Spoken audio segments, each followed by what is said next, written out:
Hey guys, and welcome to another video from the Parrott Bros. Now today we are going to show you how to remove and refit your steering wheel. Now this is mainly because I've just done a video on removing this trim and making it better, getting rid of all this horrible rubberized scratch marks and all that great stuff. So basically I knew people were going to ask for a steering wheel video, so I thought I'd drop the steering wheel video first. Then in a few days time we'll be dropping this video here. So be sure to keep an eye out for that one. So before we get stuck in, let's jump into the intro.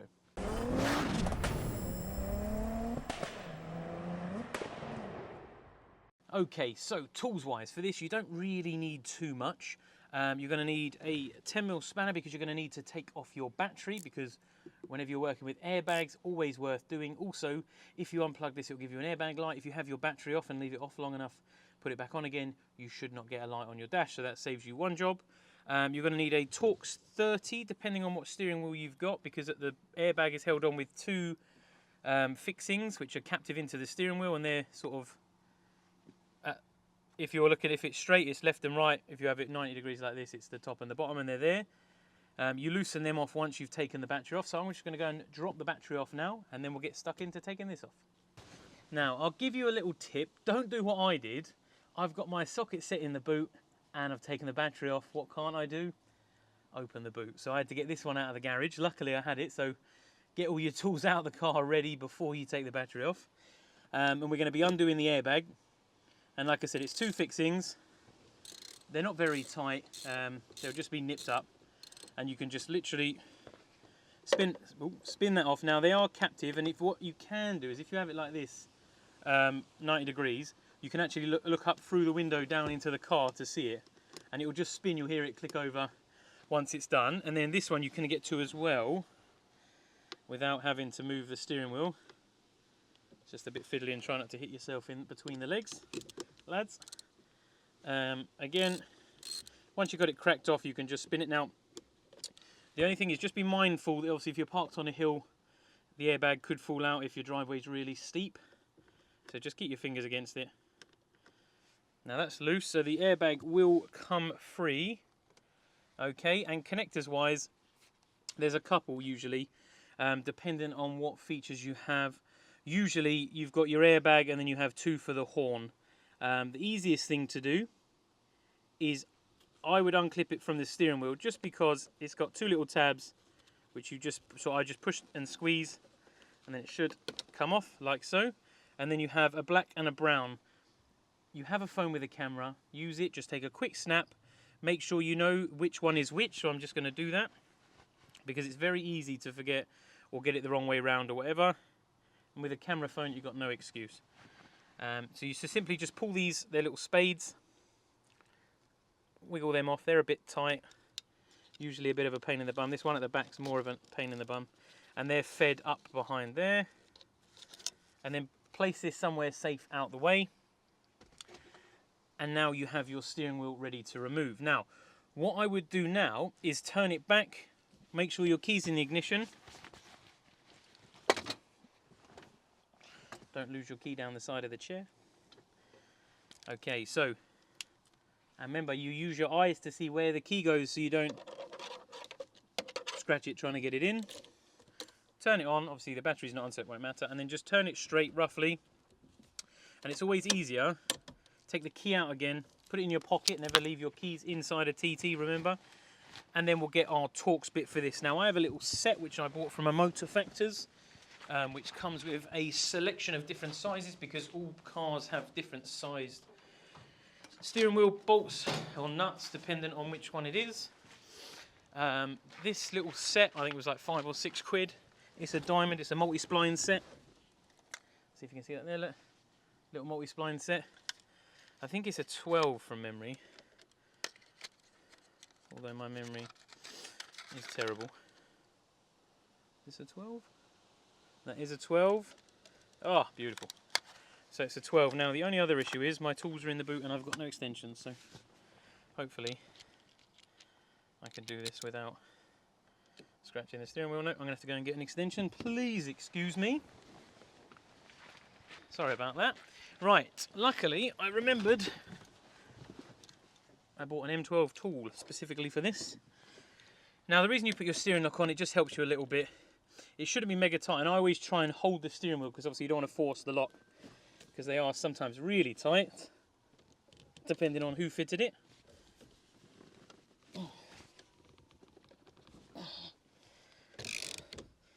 There we go.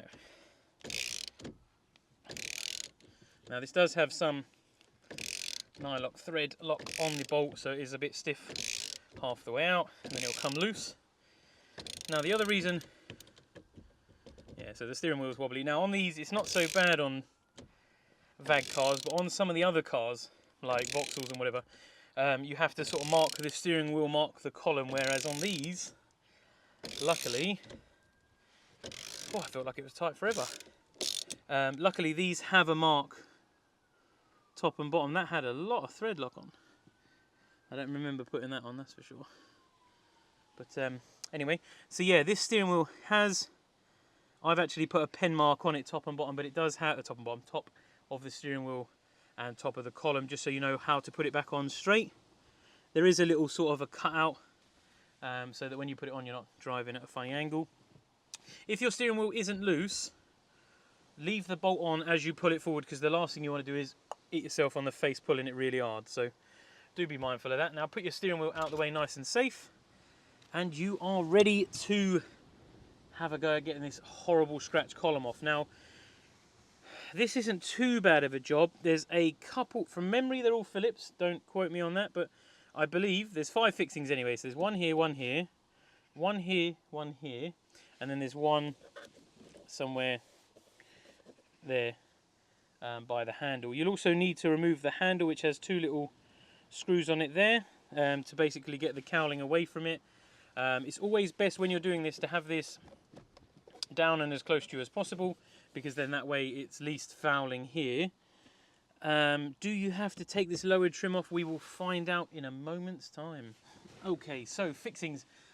It's a Phillips, not a posi. I don't have a posi with me, and unfortunately because I'm an electrician everything's insulated, so this is an old one that has been sacrificed, because this fixing here, the screw is actually quite a way up, because you can imagine it screws into this top section here. Now the first job you want to do is remove the handle one underneath, which is for the column adjustment. Again, 2 little Phillips screws. Just be careful not to lose anything. Luckily you've got a whole footwell of places to put them. Just don't kick them anywhere. Once you've undone the 2 screws, the handle slides left. If you're in the States, I apologise because I'm not sure which way it will move. I'm guessing it goes to the right. And then that allows you to get up to that 5th one once the handle's out the way, which I believe again is a Phillips, but not being able to see it is a pain. We'll do the other 4 because I know they are doable. Now these 2 usually don't come out. They'll come out, but they don't come out. Now the only other thing I will say to you is try not to move the orientation of this clock spring here, because it's fixed in a specific place, and if you move it, it may cause you issues further down the line. So obviously if you're watching this video, it means you haven't done the job already. So I got to you in time. Yeah, so don't move this clock spring. I mean, it'll move a little bit left to right, that's fine, but don't like sit there and spin it round 3 times and whatever, because that'll cause you more effort than it's worth, believe me. Right, so again, now these might drop out, they might not. You might have to hunt the screw later on, we shall see. This 5th one is I knew it would be a pain in the bum because you can't see it. I'm hoping it's a Phillips. I'm going to have to get underneath, and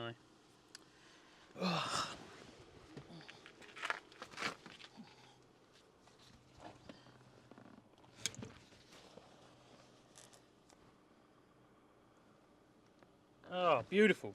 It's an Allen key, so whoever put that one in deserves shooting. That would probably be me, because I'm the only person that works on this car. So small Allen key, will lucky dip it. I'll go straight for the first one I find, which is a 4mm. Is it wrong or will it fit? Who knows?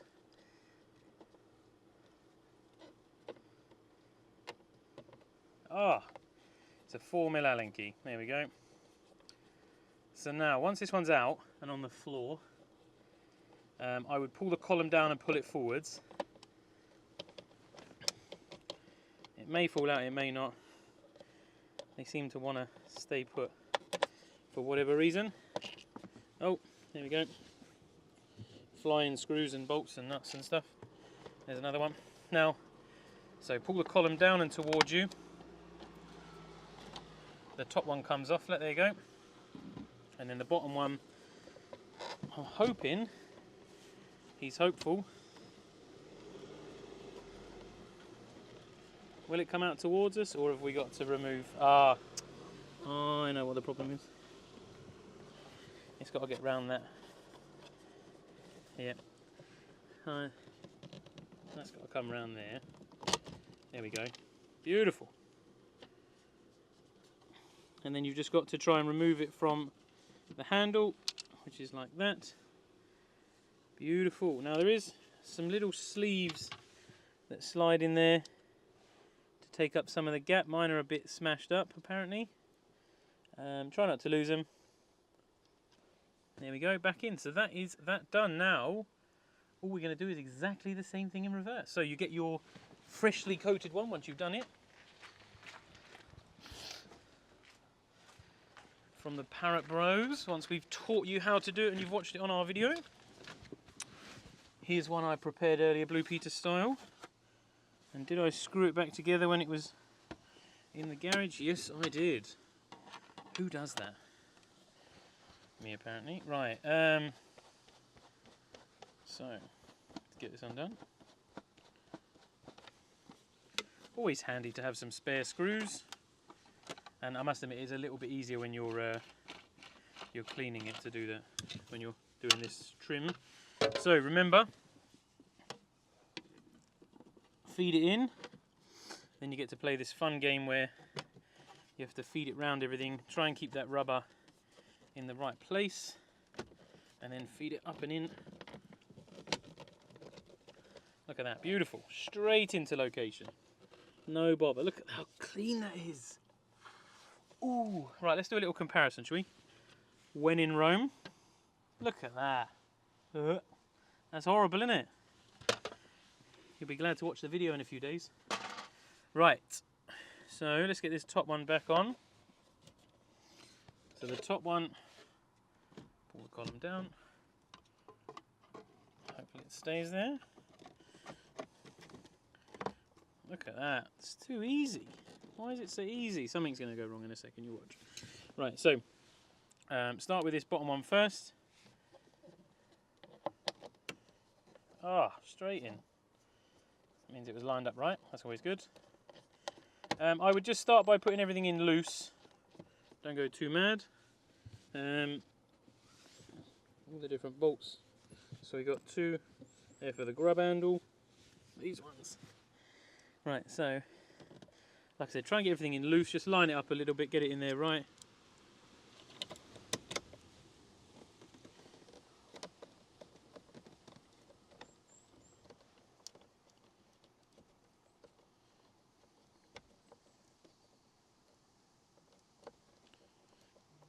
Okay, that's not super tight, but it's because I'm using a posi on Phillips screws, which is never easy. So always make sure you have the right tools to start with. Unfortunately, I do not. I've got one, but it's about a foot long and it don't fit in the gap I need it to. I've already tried off camera, believe me. But now that works good enough. Good enough. Right, so that's held roughly in place. A couple of screws. Are they still in here? Yep, they are. So use the ones that come out of the hole. Goes nice in there, nice and easy. All starts to look right. Not too tight again, just it's plastic, so don't go mad. Now you can just nip up the others.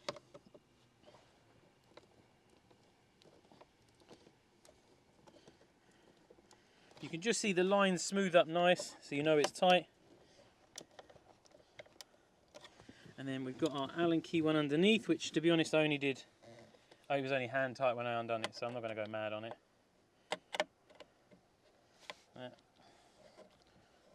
Give it a little quarter turn. once it starts to get really tight. There we go. And then we put our little rubber handle back on with the old 2 screws. I'll show you that. So it's got 2 fixings there. Again, it just slides on, and you have to roughly line up the holes by eye. It's not too bad. They're quite big screws, so it's quite easy to do, he says. There we go. There's 1 and there's 2. Right, again, so start with, I'd probably go with column down and out. Lock it up nice and tight. Remember, keep your clock spring nice and straight. Try not to move it. Your steering wheel back on. They line up over the 2 tabs and that clock spring. Make sure your marks line up again how they were before. There's quite a few splines, so it's quite easy to get it wrong.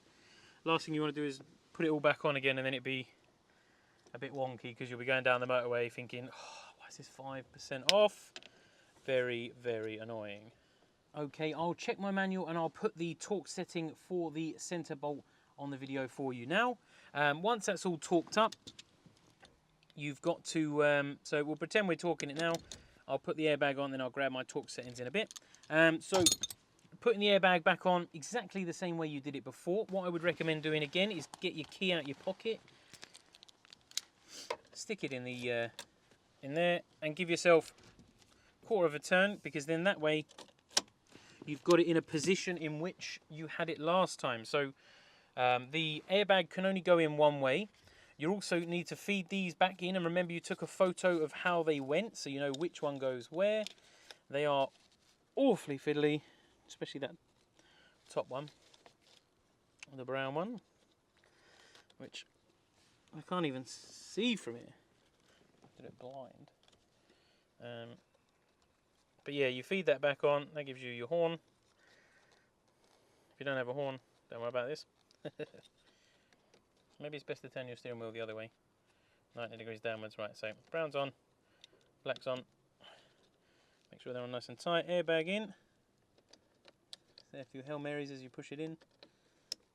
And then you can just line it back up roughly, because what you'll have to do is, I always get the Allen key, the Torx bit, and just put it in the back, feel for the bolt, because the bolt's obviously, the bolt's always in the steering wheel anyway. Feel for it, so a bit of an angle in which the steering wheel is in anyway, and then you can just loosely get it on a few threads and then come down to the bottom one. Just get that lined up, because you might have to jiggle it about a little bit just to get it right. You'll get used to doing things by feel after a while, once you've had a TT for long enough. You can go back into doing the top up. Make sure it's roughly central. It will sort of pucker into where it wants to go anyway.